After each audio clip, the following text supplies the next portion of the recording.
Fala galera, bom dia, boa tarde, boa noite, boa madrugada. Meu nome é Sidney Martins, professor de língua portuguesa aqui do LAC Concursos, o maior site de videoaulas do Brasil, quiçá das Américas, ainda mais agora em parceria com o CID Concursos. Agora, meu companheiro e minha companheira, é com imenso prazer que nós vamos trabalhar a aula de concordância verbal para a banca CESP. E por que tamanha felicidade? É uma matéria deveras importante para a sua prova. Afinal de contas, engloba vários conhecimentos. Antes de hoje, você trabalhou comigo a aula de tipos de sujeito. Nós dividimos em duas partes, parte 1, parte 2, para que você possa compreender a base para acertar estas questões de concordância verbal. Então acompanhe comigo logo no início da nossa brincadeira. Vamos lá. Aqui eu coloquei uma conceituação teórica do que seria a concordância verbal em provas de concurso público para a gramática, tendo em vista que é um pouquinho diferente daquilo que nós aprendemos na época da escola. Na época da escola nós gravamos parte do que era correto. Então, o que nós aprendemos? Que a concordância verbal se dá entre o verbo e o sujeito, ou seja, era uma relação entre o verbo e o sujeito. Mas, estudando a fundo, a gente percebe que a concordância verbal determina que o verbo se flexione em concordância com o núcleo do sujeito da oração. Como eu disse a vocês, várias questões do CESP trabalham com períodos simples. Períodos simples, várias, em que o camarada coloca uma frase enorme, com várias palavras no plural dentro do sujeito, e ele coloca o verbo no sujeito. Mas o verbo não vai concordar com esse sujeito todo, ele vai concordar apenas com quem? Com o núcleo do sujeito. Então, a concordância que nós denominamos uma concordância gramatical, em que o verbo concorda automaticamente com o seu referente, que é o núcleo. Se o núcleo estiver no singular, o verbo ficará no singular. Se o núcleo estiver no plural, o verbo ficará no plural, tendo em vista que essa concordância gramatical é baseada através da soma. Beleza? Agora, nos concursos, as orações abaixo apresentam desvios das normas de concordância verbal. Repare que as bancas se valem de alguns recursos para que esses erros se tornem imperceptíveis a um aluno menos atento. Então vamos lá. Isso aqui é só um aviso para essas questões que nós vamos trabalhar agora. Por que eu estou fazendo isso, meu companheiro, minha companheira? De forma intencional. Quando a gente trabalha a banca CESP, principalmente na parte de concordância verbal, várias questões estão erradas, tendo em vista que se eu errar uma, eu anulo uma certa, eu tenho que tomar todo o cuidado do mundo. É óbvio que haverá frases, haverá estruturas, haverá questões que tudo que vai estar ali está certo, mas normalmente as questões de concordância verbal do CESP estão erradas. Galera, nós já aprendemos a identificar um sujeito. Então, como é que a gente resolve a concordância verbal agora? Vamos lá. Nós sabemos que o principal sistema linguístico da língua portuguesa é o sistema SVC, em que eu tenho sujeito, verbo e complemento. Quando a gente trabalha a aula de transitividade verbal, que é o princípio da regência, para a gente poder entender como é que funciona o processo de análise morfossintática, o que nós fazemos? Nós vamos de cara no verbo, perguntamos a ele quem é o sujeito e automaticamente o resto é o meu complemento. É ou não é verdade? Beleza. Agora, reparem que o primeiro procedimento que eu fiz já é o suficiente para responder as questões de concordância verbal. Afinal de contas, para eu identificar um sujeito, eu tenho que ir primeiro em quem? Eu tenho que descobrir o verbo. E ao descobrir o verbo, é este cara que vai definir quem é o sujeito. Seja ele determinado, indeterminado ou até mesmo uma oração sem sujeito. Aí o que eu vou fazer? Aquelas famosas perguntinhas. Quem ou que? Ao descobrir o sujeito, resolvi praticamente tudo em relação à concordância verbal, mas não resolvi tudo ainda. O que eu preciso fazer agora? Eu preciso identificar o núcleo deste sujeito, porque será realmente o núcleo que irá concordar com o verbo. E como é que eu vou descobrir o núcleo. Basta eu buscar o substantivo sem preposição. Porque o substantivo, como nós vimos na aula de classes gramaticais, é sempre o termo determinado, ou seja, sempre o núcleo de qualquer estrutura nominal. E o sujeito é uma estrutura nominal. Então vamos ver como é que isso funciona na prática agora, numa pequena conceituação teórica. Ó.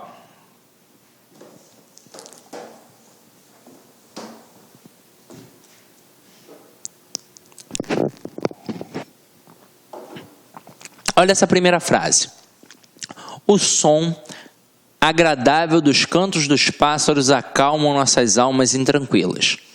Repara que a frase é um pouquinho grande.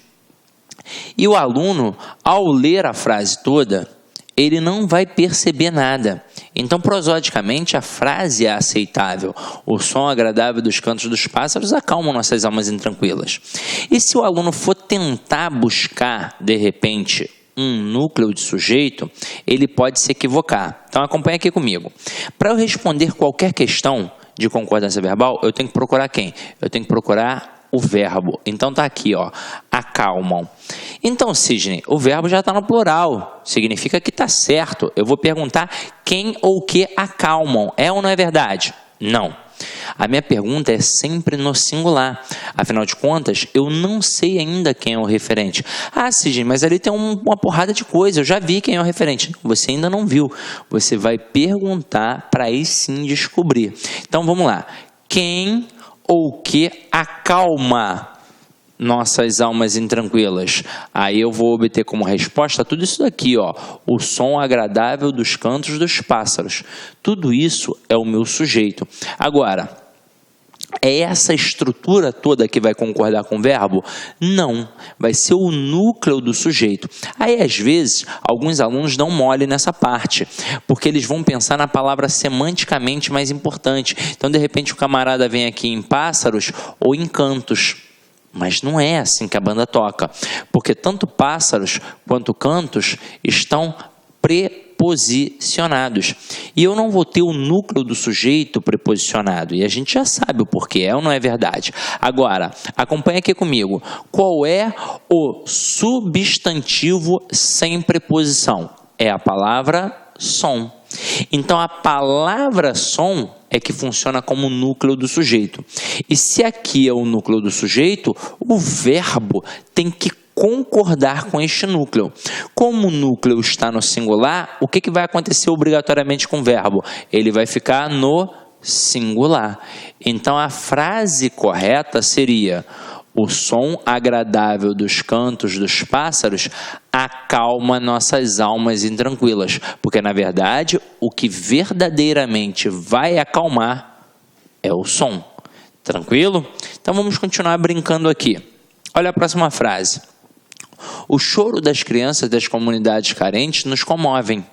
Pô, beleza, Sidney. Tranquila a frase. Mas olha só com um pouquinho mais de calma. E é assim que você vai fazer no CESP.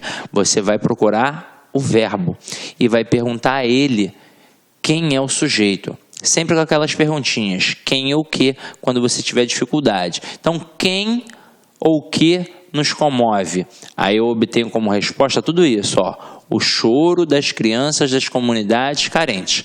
E aí repara que, mais uma vez, o sujeito está bem grande. Aí eu vou procurar o núcleo do sujeito. Eu não posso dar mole de pensar que é crianças, só porque crianças semanticamente é mais importante. Afinal de contas, crianças aqui, ó, tem preposição. E eu não posso ter núcleo de sujeito preposicionado. O núcleo do sujeito vai ser sempre o substantivo sem preposição. E o núcleo do sujeito aqui é a palavra choro. Como o núcleo é choro e está no singular, o verbo tem de ficar no singular. Então a frase correta seria: o choro das crianças das comunidades carentes nos comove. Porque o que realmente comove é o choro. Agora, às vezes alguns alunos me contestam e falam assim: Sidney, mas o sujeito não deveria ser apenas o choro das crianças? Por que você botou das comunidades carentes? Tem toda uma intenção, gente.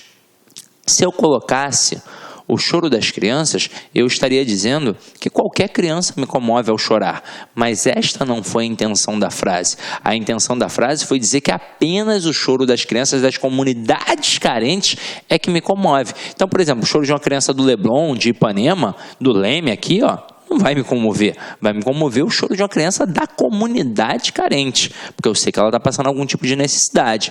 Tranquilo? Então, beleza. Vamos adiante. Agora, as duas primeiras frases, o que nós fizemos? Nós fizemos estruturas em que a frase era grande. Inclusive, é um auxílio para você que também vai trabalhar produção textual. Afinal de contas, quando a gente trabalha a análise gramatical aqui no módulo de gramática, no módulo de língua portuguesa, isso é uma base para você poder utilizar na redação. Porque quando o camarada faz um concurso em que ele cobra a redação, na verdade ele está cobrando a língua portuguesa. Não é só ter aquela estruturazinha de introdução, desenvolvimento e conclusão. Ele quer saber se você é bom em regência, se você é bom em pontuação, se você é bom em concordância. E é muito comum o aluno errar em concordância. Por quê? Porque ele produz períodos longos e produz inversões. Então, você deve saber que ao produzir uma redação para concurso público, você deve produzir períodos curtos. Não que ao produzir um período longo você esteja errado, mas você está fadado a um erro de concordância verbal. Se você produz um período curto, o seu sujeito fica próximo do verbo e aí, consequentemente, você não vai cometer este erro. E se você produz inversões, o camarada pode não entender a sua ideia. E aí é óbvio que ele não vai pensar que o problema está nele. Ele vai pensar que o problema está em você. Então, ele vai assinalar erro de coesão e coerência. Então, para a prova de concurso público, ao produzir um texto, períodos curtos e sempre em ordem direta. Primeiro o sujeito, depois o verbo, depois o complemento. Olha essa terceira frase. A terceira frase aqui, ela já não é uma frase tão grande quanto as outras, mas ela está trabalhando uma inversão. Ela está na ordem indireta. Repara que o camarada aqui começa com o verbo. E quando um falante comum da língua portuguesa começa uma estrutura com o verbo, é muito comum que ele deixe este verbo no singular. Vamos pensar por quê? Porque ainda não tem um referente. Então, eu digo, vinha de algum lugar indefinido aqueles viajantes, acaba passando batido por qualquer pessoa menos atenta. Mas para você que está fazendo uma prova, o que você deve fazer? Deve perguntar este verbo, quem é o sujeito? Quem vinha, afinal de contas? Aí eu obtenho como resposta aqueles viajantes. Qual é o núcleo deste sujeito? É a palavra viajante, porque é sempre o substantivo sem preposição. Aí repara que este núcleo agora está no plural. E olha o verbo, ele está no singular. Eu posso deixar um verbo no singular que tem de concordar com o núcleo do sujeito que está no plural? Obviamente não. Então, se o núcleo do sujeito está no plural, o verbo vai ficar no plural. Então, vinham de algum lugar indefinido aqueles viajantes. Coloca na ordem direta. Aqueles viajantes vinham de algum lugar indefinido. Agora, se o avaliador tivesse colocado essa estrutura na ordem direta, não teria derrubado nenhum tipo de candidato. E é por isso que ele fez uma inversão, para tentar te confundir. Olá, meus amigos, tudo bem? Sou o professor Luiz, desculpa interromper essa sua grande videoaula, mas muitos de vocês estão perguntando, professor, e o PDF dessa aula? Onde que está o PDF dessa aula? Atenção, o PDF dessa aula, a gente pede uma pequena contribuição aqui para a nossa plataforma da Lá Concursos, né? Olha só, atenção, todos os PDFs, não só dessa aula, mas todos os PDFs que eu falo que é do curso do TJ, da playlist da Lá Concurso TJ Pará 2019, né? Mais o Personal Coach. O que é o Personal Coach? É a nossa ferramenta pedagógica, ou seja, você pode assistir também esse vídeo, tá, lá na plataforma através do Personal Coach.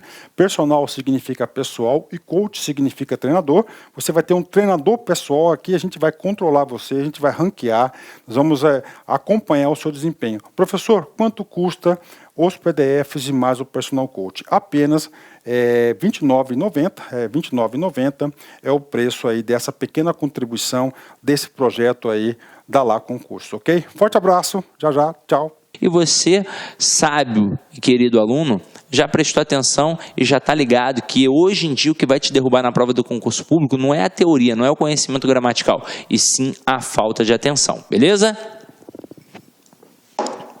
Vamos continuar aqui a brincadeira, ó. Olha a frase 4. Ocorreu mudanças significativas durante o processo eleitoral. E aí vamos entender o porquê. Vamos lá.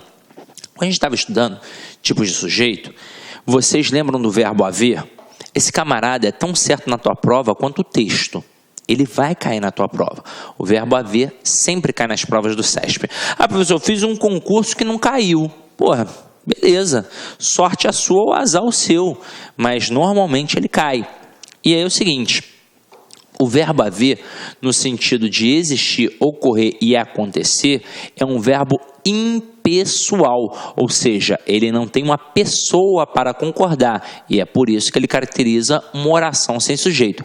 Se ele caracteriza uma oração sem sujeito, e ele não tem com quem concordar, obviamente ele vai ficar no singular. Então o verbo haver, quando caracteriza oração sem sujeito, deve, portanto, ficar no singular. Agora, quando eu penso nos verbos existir, ocorrer e acontecer, eles não são verbos impessoais, eles são verbos pessoais. Isso significa que os elementos aos quais eles fazem uma referência funcionam como sujeito. Então eles vão concordar. Então aqui, ó, o camarada colocou ocorreu no singular, porque muito aluno acha que o existir, o ocorrer e o acontecer devem acompanhar a mesma estrutura do verbo haver. Vão caracterizar a oração sem sujeito e vão ficar no singular. Mas não é assim que a banda toca, isso é uma convenção gramatical. Somente o verbo haver, no sentido de existir, ocorrer e acontecer, é verbo impessoal, caracteriza a oração sem sujeito, portanto fica no singular. Mas o existir, o ocorrer e o acontecer são verbos pessoais. Então eles vão ter sujeito e vão concordar com este sujeito. Se o sujeito estiver no singular, beleza, eles também vão ficar no singular. Mas se o sujeito estiver no plural, eles também vão ficar no plural. Então aqui, ó, o que ocorreu? Mudanças significativas. Meu companheiro, se o seu sujeito está no plural, o verbo não pode ficar no singular. Então, mudanças significativas ocorreram. Ocorreram mudanças significativas, porque o núcleo do nosso sujeito aqui é a palavra mudanças, que está no plural. Tranquilo? Então, ó, ocorreram mudanças significativas durante o processo eleitoral. Agora, vamos para uma próxima estrutura. O homem humilde tem certas necessidades que as pessoas abastadas não têm. Gente, banca CESP. Eu vou até, ó, vocês já fizeram as devidas anotações, vou até apagar aqui e jogar uma tela em branco.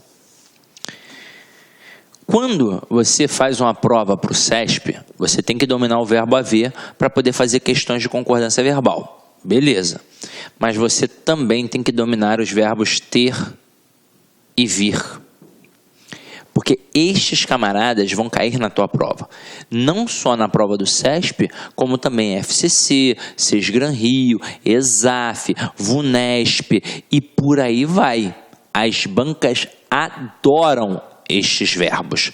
Agora, eu tenho que frisar que não são apenas estes verbos, os derivados também, como manter, entreter, provir, intervir e por aí vai.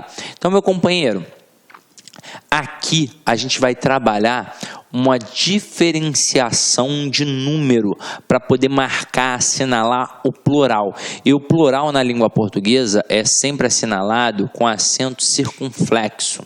Beleza? Então vamos lá, ó. Acompanha aqui comigo.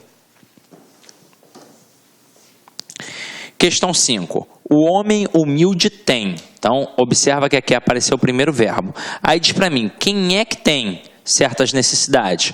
O homem humilde. Isso aqui é o meu sujeito. Quem é o núcleo do sujeito? É a palavra homem. Afinal de contas, é sempre o substantivo sem preposição. Então, aqui é o núcleo. Como o homem está no singular, ele vai concordar com o verbo e o verbo também vai ficar no singular. Até aí tudo bem, porque o verbo ter, na terceira pessoa do singular, ele fica sem o acento, porque ele está no singular. Aí vamos continuar nossa leitura. O homem humilde tem certas necessidades que as pessoas abastadas não têm. Agora aqui, ó, quem é que não tem? As pessoas abastadas. Qual é o núcleo? Pessoas. O núcleo, reparem, está no plural.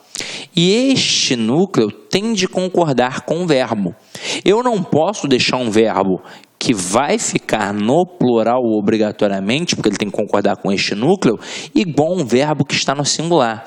Eu tenho de fazer alguma coisa para diferenciá-lo. E o que eu vou fazer? É o acento circunflexo. O acento circunflexo marca a pluralização na língua portuguesa.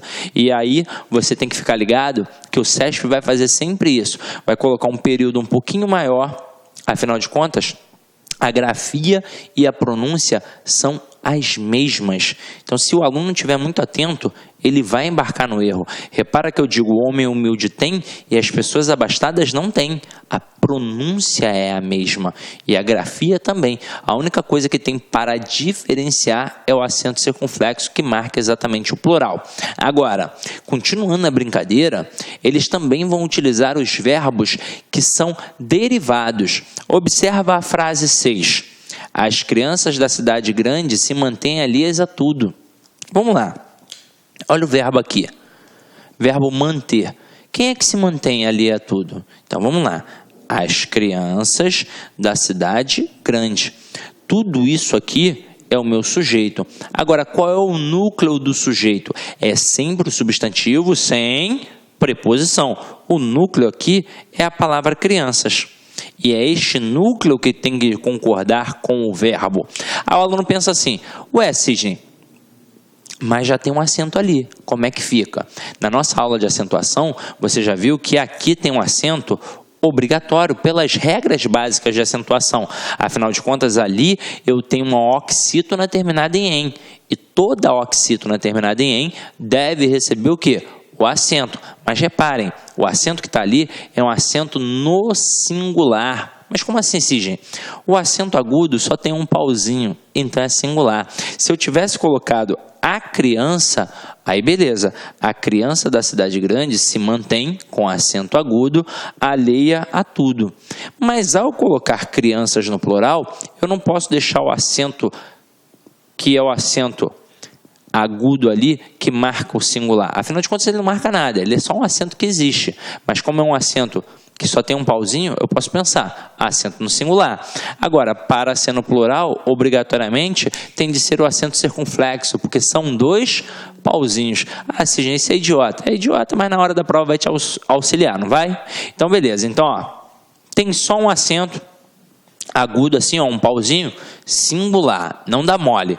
Dois pauzinhos, plural, tranquilo? Então, gente, fizemos uma conceituação teórica aqui em algumas frases e agora a gente vai cair para dentro de casos específicos. Então, acompanha aqui comigo, ó.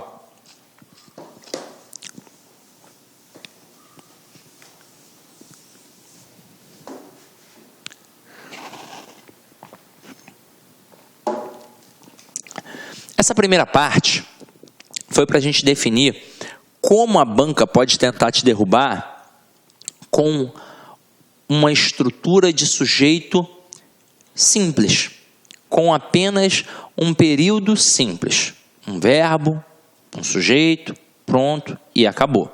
Agora a gente vai começar a brincar com os casos especiais em que nós possuímos um sujeito composto. Então eu tenho um sujeito composto após o verbo e eu tenho um sujeito composto antes do verbo. Aqui, ó, o verbo irá para o plural ou concordará com um núcleo mais próximo. Vamos entender isso. Olha essa primeira estrutura aqui, ó.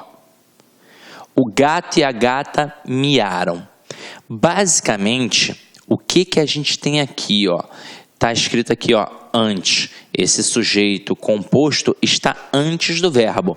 Na verdade, o que eu tenho é uma ordem natural da estrutura, em que eu tenho primeiro o sujeito e depois o verbo. Quando isto isto acontece, a concordância que nós iremos fazer é uma concordância gramatical, em que o verbo vai concordar com o seu referente automaticamente. Então aqui, ó, eu tenho primeiro o sujeito e depois o verbo, eu vou de cara aqui no verbo e vou perguntar a ele quem é o sujeito. Quem miou? Aí eu obtenho como resposta o gato e a gata. Portanto, eu tenho dois núcleos. Como eu tenho dois núcleos, este verbo obrigatoriamente vai ficar no plural, porque ele vai concordar com os dois elementos. É por isso que eu digo o gato e a gata miaram. Até aí, tudo bem. Agora, quando eu mexo nessa estrutura, quando eu provoco uma inversão, colocando primeiro o verbo para depois colocar o sujeito composto, eu posso ter dois tipos de concordância. Eu posso ter a concordância gramatical e a concordância atrativa. No que consiste a concordância gramatical? Em um verbo concordar automaticamente com os seus referentes. Então é por isso que eu digo miaram o gato e a gata. Este verbo está concordando com os dois elementos. Mas quando este verbo está antes desse sujeito composto, ou seja, deixei para botar o sujeito composto depois do verbo, eu também posso ter uma concordância atrativa. E é por isso que este verbo aqui agora vai concordar automaticamente com o elemento mais próximo, que é gato. E é por isso que eu digo miou o gato e a gata. Então, tanto faz eu dizer miaram o gato e a gata ou miou o gato e a gata. Show? Olha a próxima. Mais uma vez, a gente colocou primeiro o verbo para depois colocar o sujeito composto. E é por isso que eu posso dizer chegaram o professor e seu aluno, ou então chegou o professor e seu aluno. Se nessa estrutura eu tivesse colocado numa ordem direta, primeiro o sujeito composto e depois o verbo, então antes o sujeito composto, depois o verbo, a concordância seria gramatical. Então eu diria, o professor e seu aluno chegaram, e só teria esta opção. Tranquilo? Então vamos lá. Aqui a gente definiu. Agora vamos para uma estrutura um pouquinho mais complexa, mas que não é nenhum bicho de 7 cabeças, ó.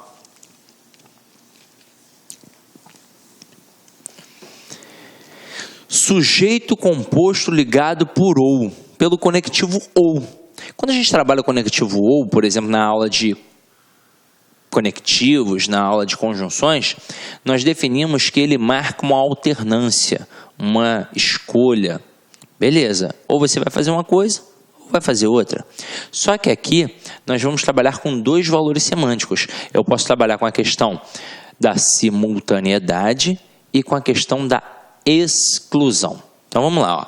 Se houver exclusão, o verbo fica na terceira pessoa do singular. Se houver simultaneidade, o verbo vai para a terceira pessoa do plural. Acompanha aqui comigo, ó.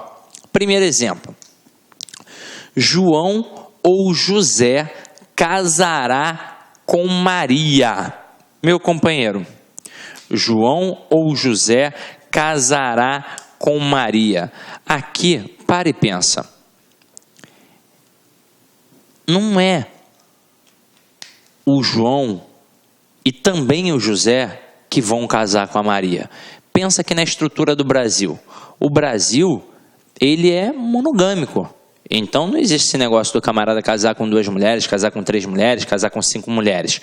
Se o cara fizer isso, ele vai até preso, não é verdade? Então, aqui, ou só o João, ou só o José é que vai casar com a Maria. Então, por isso, eu tenho a relação de exclusão e o verbo fica no singular obrigatoriamente. Aí, eu até brinquei aqui e botei assim, ó, apenas um ganhou e exclusão. Vou criar uma estrutura, ó. Flamengo ou Vasco ganhou o título de 2012. Poxa, é óbvio que foi o Flamengo, né? Então, não foram os dois times que ganharam, apenas um ganhou. Então, por isso, fica no singular. Agora, reparem o próximo exemplo, ó. Muito frio ou muito calor podem matar o bebê. E aí, repara que agora este ou marca uma simultaneidade, porque não é só o frio ou só o calor que realmente são capazes de matar o bebê. Os dois são capazes. Então, tanto o frio quanto o calor podem realmente matar o bebê. E é por isso que o verbo vai ficar no plural. Tranquilo ou não tranquilo? Acho que até aí tudo muito fácil, tudo muito tranquilo. Vamos para um próximo caso, ó.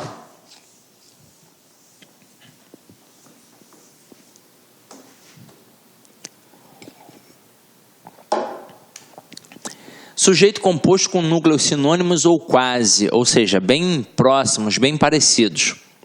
O verbo fica na terceira do singular ou vai para o plural. Então acompanha aqui comigo, ó.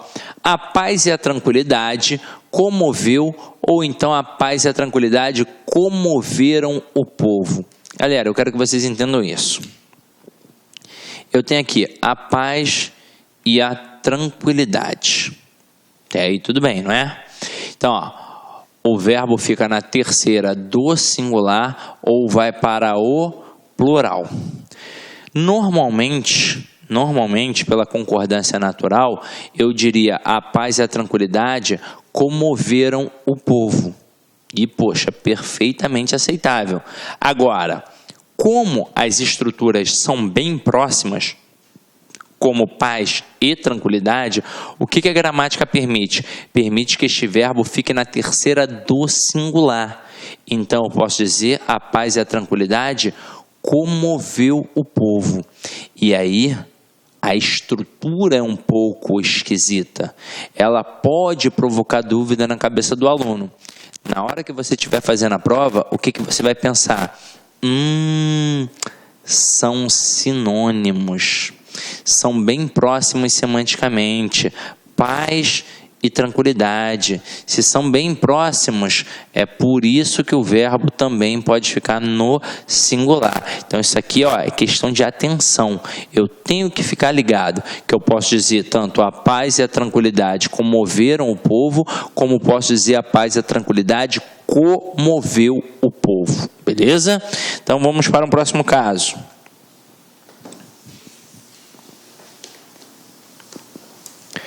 Mais uma vez, sujeito composto, só que agora, ó, por pessoas diferentes. Aí, olha a anotação que a gente fez aqui, ó. Se houver primeira pessoa, o verbo vai para a primeira pessoa do plural. Se houver segunda e terceira pessoas apenas, é preferível o verbo na segunda do plural, que é o vós. Aceita-se, contudo, o uso da terceira pessoa do plural, como se o sujeito fosse vocês. Então, acompanha aqui comigo, ó. Na primeira estrutura, eu tenho eu, tu e ele chegamos. Inclusive, vou fazer até uma reflexão interessante. A gente, pelo menos a galera da minha idade, tem o hábito de assistir ao Chaves, ou tinha o hábito, né, antigamente. E lá na época do Chaves, o que eles faziam quando tinha lá uma relação entre o professor Girafales, o Chaves, o Kiko, o Nhonho, a Chiquinha? Quando alguém falava uma coisa, era comum eles zoarem e dizer assim, ó, o burro sempre vem na frente. Por exemplo, o Chaves iria falar que ele e o Kiko fizeram alguma coisa para o professor Girafales. Aí ele dizia, Olá, meus amigos, tudo bem? Sou o professor Luiz, desculpa interromper essa sua grande videoaula, mas muitos de vocês estão perguntando, professor, e o PDF dessa aula? Onde que está o PDF dessa aula? Atenção, o PDF dessa aula, a gente pede uma pequena contribuição aqui para a nossa plataforma da Lá Concursos, né? Olha só, atenção, todos os PDFs, não só dessa aula, mas todos os PDFs que eu falo que é do curso do TJ, da playlist da Lá Concurso TJ Pará 2019, né? Mais o Personal Coach. O que é o Personal Coach? É a nossa ferramenta pedagógica, ou seja, você pode assistir também esse vídeo, tá, lá na plataforma, através do Personal Coach. Personal significa pessoal e coach significa treinador. Você vai ter um treinador pessoal aqui, a gente vai controlar você, a gente vai ranquear, nós vamos acompanhar o seu desempenho. Professor, quanto custa os PDFs e mais o Personal Coach? Apenas R$ 29,90. R$ 29,90 é o preço aí dessa pequena contribuição desse projeto aí da Lá Concurso, ok? Forte abraço, já, tchau. E o Kiko, fomos à padaria, professor. Aí o professor Girafales dizia assim para ele: o burro sempre vem na frente. Ele até brincava e dizia: pode passar. Só que naquele momento ali, o que ele queria dizer para o Chaves? Que o Chaves deveria dizer: Kiko e eu fomos à padaria. Gente, eu quero frisar que isso não existe na língua portuguesa.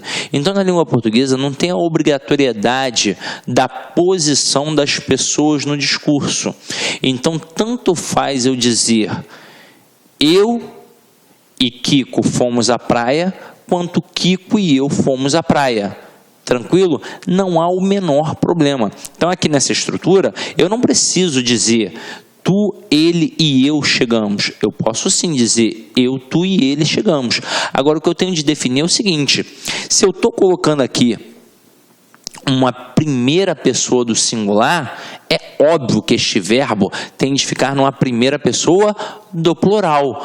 Porque ao identificar o nós, por exemplo, quando a gente está estudando tipos de sujeito, e a gente vai estudar o sujeito oculto, que a gente também pode chamar de desinencial, ao identificar a estrutura nós, eu marco que aquele camarada ali é determinado, porque pelo menos uma pessoa está identificada, que é quem? Eu. Então, se tem primeira pessoa do singular, nesse sujeito composto por pessoas diferentes, é óbvio que o verbo obrigatoriamente vai ficar na primeira pessoa do plural. Beleza? Então, eu, tu e ele chegamos. Agora, se eu não tiver essa primeira pessoa, se eu tiver apenas a segunda e a terceira pessoa, aí já não vai mais poder ficar na primeira pessoa do plural. Vai ficar na segunda pessoa, que é o vós. Então, o processo natural seria tu e ele chegastes. Agora, a gramática aceita também tu e ele chegaram, como se fosse a estrutura vocês, ó, vocês chegaram. Tranquilo? Então, isto é aceitável pela gramática. Vamos adiante. Vamos para uma estrutura agora bem bacana, ó.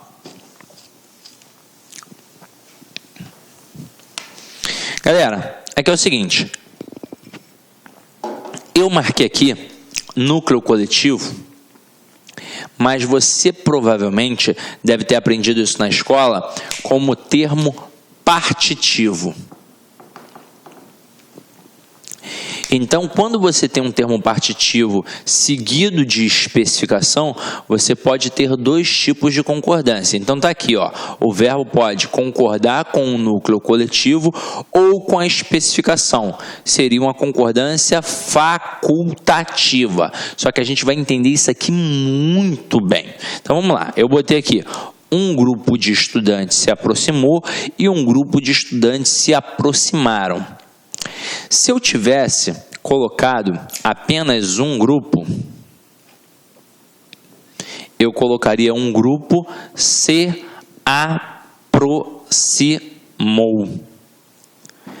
Não teria como eu colocar um grupo se aproximaram, a não ser que eu fosse muito doido. Mas, apesar de indicar coletividade, a estrutura está no singular. Como a estrutura está no singular, o verbo tem que ficar no singular. Isso aqui é uma concordância natural de todo falante. É o que a gente chama de concordância gramatical. Agora eu quero que vocês entendam o seguinte: quando a gente tem uma expressão partitiva, que pode ser a maioria, a minoria, um grupo, quando a gente tem isso, mais um termo especificador, não significa que eu vou ter uma concordância no singular e outra concordância no plural. Significa que eu posso ter uma concordância gramatical e outra atrativa. Acompanha aqui comigo, ó. Quando eu digo um grupo de estudantes se aproximou, eu tenho aqui uma concordância gramatical. E quando eu digo um grupo de estudantes se aproximaram, eu tenho aqui uma concordância atrativa. Então, repara, na primeira frase, um grupo de estudantes se aproximou. Quem foi que se aproximou? Um grupo de estudantes. Isso tudo aqui é o meu sujeito. Agora, qual é o núcleo do sujeito? O núcleo é a palavra grupo, porque vai ser sempre o substantivo sem preposição. Mas não pode ser estudantes não, Sidney? Não, porque estudantes, tem preposição. Eu jamais posso ter um núcleo de sujeito preposicionado.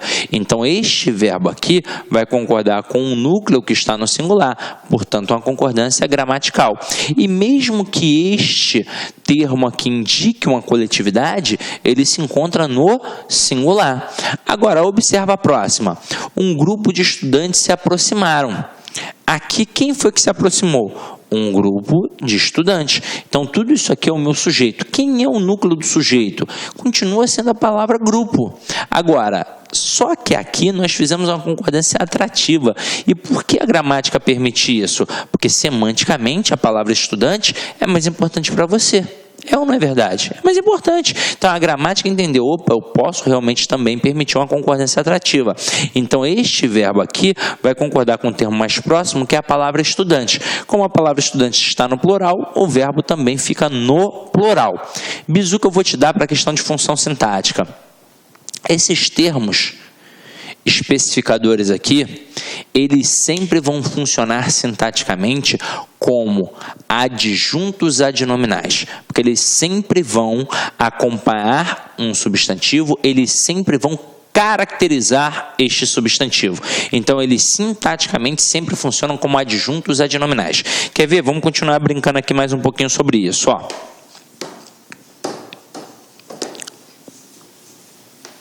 Já que eu citei a expressão maioria, eu boto aqui, a maioria passará. Repara que o verbo está no singular porque está concordando com a expressão maioria. Ao colocar a maioria dos alunos, eu vou permitir dois tipos de concordância.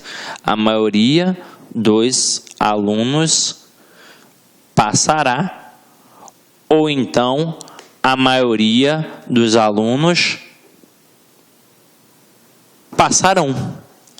Só que, mais uma vez, eu tenho que frisar, vou botar aqui como se fosse frase 1, frase 2. Eu tenho em uma a concordância gramatical e na outra a concordância atrativa. Em ambos os casos, o sujeito como um todo é a estrutura a maioria dos alunos. Em ambos os casos, o núcleo do sujeito é a palavra maioria. Então, na primeira estrutura, o verbo está concordando com maioria. Como está no singular, o verbo ficou no singular. E aí repara que está concordando com o núcleo do sujeito, portanto, é uma concordância gramatical. Agora, na frase 2, o verbo está concordando com o elemento mais próximo, que na verdade é o termo especificador.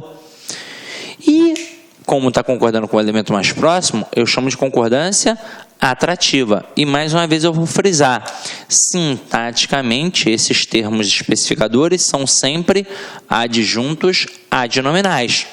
Agora, bizu final. Se eu colocar assim, a maioria do povo,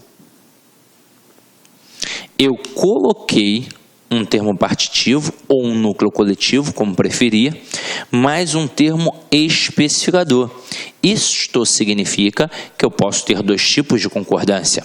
É ou não é verdade? Tenho dois tipos, a gramatical e a atrativa. Mas aí repara, ao colocar o verbo aqui, independentemente dele concordar com o núcleo, que é a maioria, ou então com o termo partitivo, que é povo, mesmo ambos indicando uma coletividade, os dois se encontram o quê? No singular. Então não tem como eu dizer a maioria do povo passarão. Não tem como eu fazer esse tipo de concordância. Aí o que eu vou colocar? A maioria do povo passará. É uma questão de bom senso. Então, eu espero que você tenha entendido isso aí, tá? Não é simplesmente aparecer o termo especificador e eu sei que eu posso ter um verbo no singular e outro no plural. Não é assim não, tá? Inclusive, galera, para quem faz questões da banca FCC, fica ligado nisso daí, ó, que cai e muito também na FCC, tá? Então, vamos lá, vamos voltar aqui. Vamos para um próximo assunto.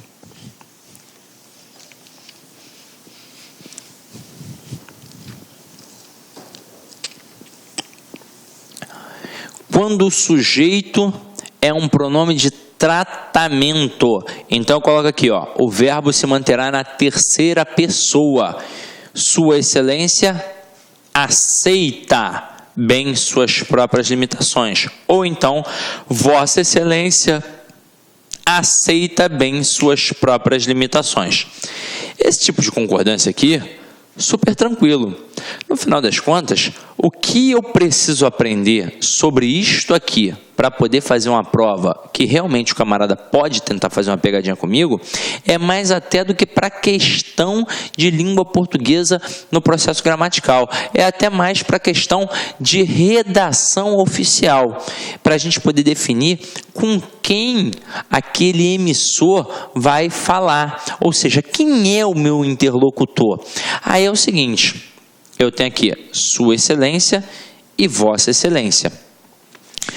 Quando eu estou conversando com a Vossa Excelência, ou seja, com aquela pessoa que é uma pessoa notória, por exemplo, um deputado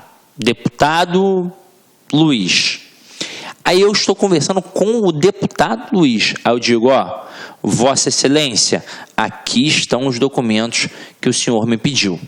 Beleza, porque eu estou falando com o próprio deputado, com a própria excelência. Então eu digo, Vossa Excelência, aqui estão os documentos que o senhor me pediu. Mas se eu estiver, de repente, falando com um assessor, com um secretário, aí eu vou entregar estes documentos para o secretário do deputado. Eu não vou dizer, aqui estão os documentos que Vossa Excelência, o deputado fulano de tal, me pediu. Não, eu vou dizer assim, ó, para o secretário, meu companheiro, senhor, aqui estão os documentos que Sua Excelência, o deputado Luiz, me solicitou. É só para a gente poder saber com quem a gente está falando, qual é o tipo de interlocutor naquele momento, beleza? Então vamos lá, vamos brincar aqui com mais uma coisinha, ó. Uma coisinha que na época da escola eu pensava assim, caraca, isso é tão óbvio, isso é tão claro, mas que depois, quando eu fui ficando mais velho, eu percebi que as bancas utilizavam isso e que a galera cai em demasia e confunde até o processo gramatical explicado pela gramática, confunde. Olha só, a flexão é determinada pelo emprego ou pela ausência de artigo ou outro determinante. Então vamos lá. Então eu tenho aqui nomes, isso é importante, próprios, pluralizados, como Estados Unidos, Emirados Árabes. Mas aqui é o seguinte, para a tua prova, pode ter certeza, o camarada não vai inventar moda não, vai botar Estados Unidos mesmo. Só que olha só, é nome próprio. E aí, ao não ter o artigo, o verbo vai ficar no singular. Ao colocar o artigo, o verbo vai para o plural.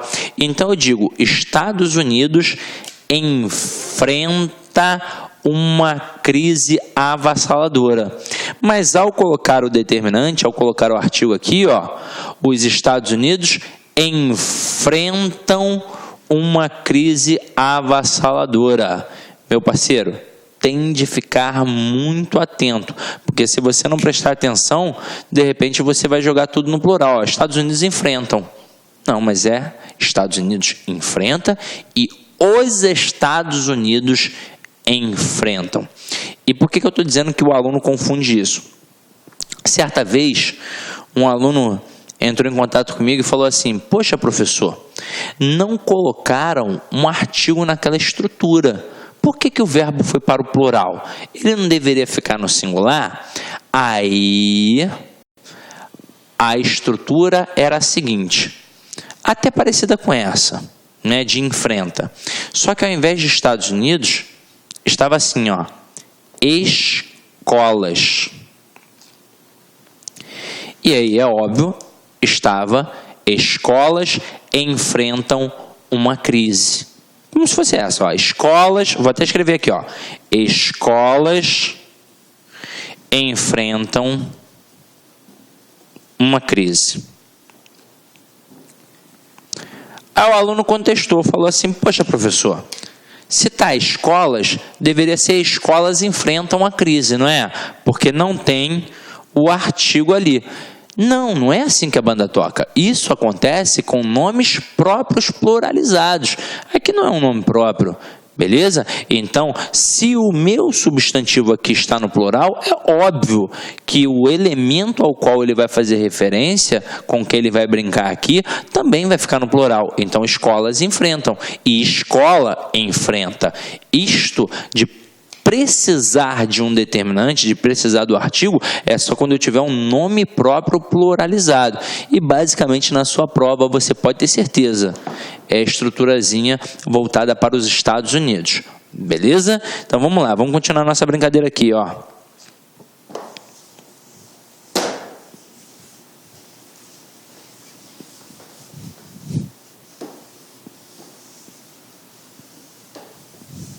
Vamos lá, galera. A estruturazinha que vira e mexe derruba o candidato, ele tem que ficar ligado, ó, com o pronome apassivador. A gente viu isso na aula de tipos de sujeito e vai frisar aqui mais um pouco, porque isso daqui realmente cai e o aluno tem que ficar ligado, ó, com um verbo, né? O verbo concorda normalmente com o núcleo do sujeito paciente. E aí vamos entender o que isso significa, ó. Eu tenho aqui o pronome apassivador, que na verdade é a chamada PA. E aí eu posso chamar de pronome apassivador ou de partícula apassivadora, tanto faz. Quando eu tenho este pronome apassivador, o verbo que está aqui, ó, ele vai concordar com o núcleo do sujeito paciente. Então, iniciou-se a negociação foi negociada. Concluíram-se as apresentações foram concluídas. Até aí, tudo bem, eu não tenho o menor problema. Eu só tenho que ficar ligado que nem todo verbo mais o pronome ser vai possuir esse tipo de estrutura. Então, acompanha aqui comigo, ó. Eu tenho de frisar, apareceu o verbo mais o pronome ser. Se o verbo for transitivo direto ou transitivo direto e indireto, e isto por causa do objeto direto, mais o pronome ser, aqui sim eu terei um pronome apassivador ou a chamada partícula apassivadora. E para que serve a partícula apassivadora? Obrigatoriamente para demonstrar que o sujeito é paciente, porque ele vai mostrar a passividade do sujeito. Então, se eu tenho uma PA, é porque eu tenho um sujeito paciente. Beleza. E se eu tenho um sujeito paciente, que tipo de voz verbal eu tenho? Eu tenho a voz passiva, que eu posso chamar de voz passiva pronominal, ou então eu posso chamar de voz passiva sintética.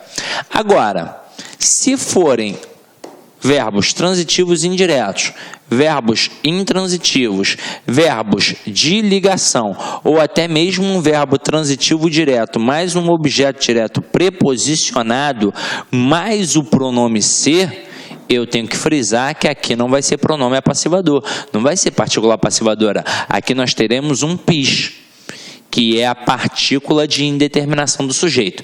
E aí, dependendo do autor, ele vai chamar de partícula, vai chamar de pronome, vai chamar de símbolo, vai chamar de índice, tanto faz. No final das contas, é só para mostrar o quê? A indeterminação do sujeito. Aí é óbvio que aqui o sujeito será indeterminado. E se o sujeito é indeterminado, que tipo de voz verbal eu tenho aqui? Eu tenho a voz ativa. Agora, relação de concordância verbal com essas estruturas que possuem o verbo mais o pronome ser. Quando eu tenho realmente um APA, este sujeito vai concordar com o verbo. Então, se o sujeito está no singular, o verbo fica no singular. Se o sujeito está no plural, o verbo fica no plural. Mas, se o sujeito for indeterminado, com quem que este verbo vai concordar aqui na situação? Não tem. Então, o que vai acontecer? O verbo vai ficar na terceira pessoa do singular. Grava isso, anota isso para a sua vida, porque esta estrutura aqui é muito importante. Vai te salvar em várias situações. Vamos voltar para o nosso exemplo aqui, ó.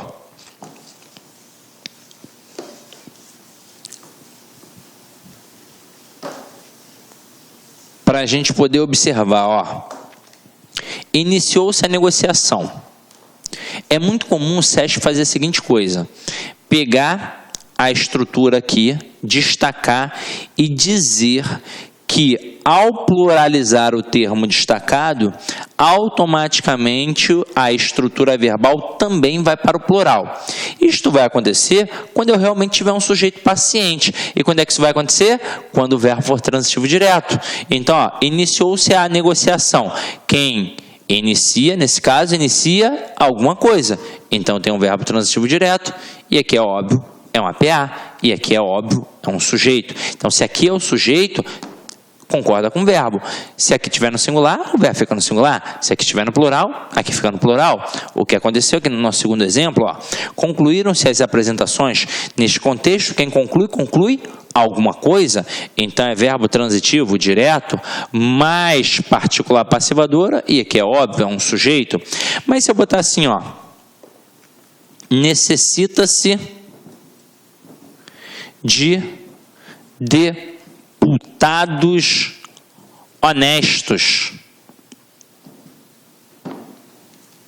Aí pensa comigo. Eu posso imaginar que aqui é o sujeito? Eu posso imaginar que a estrutura aqui está errada, que eu tenho de colocar necessitam-se de deputados honestos?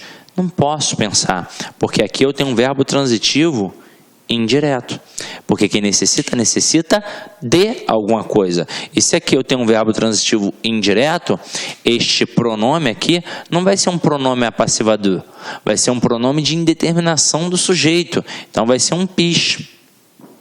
E é óbvio que aqui vai ser um objeto indireto.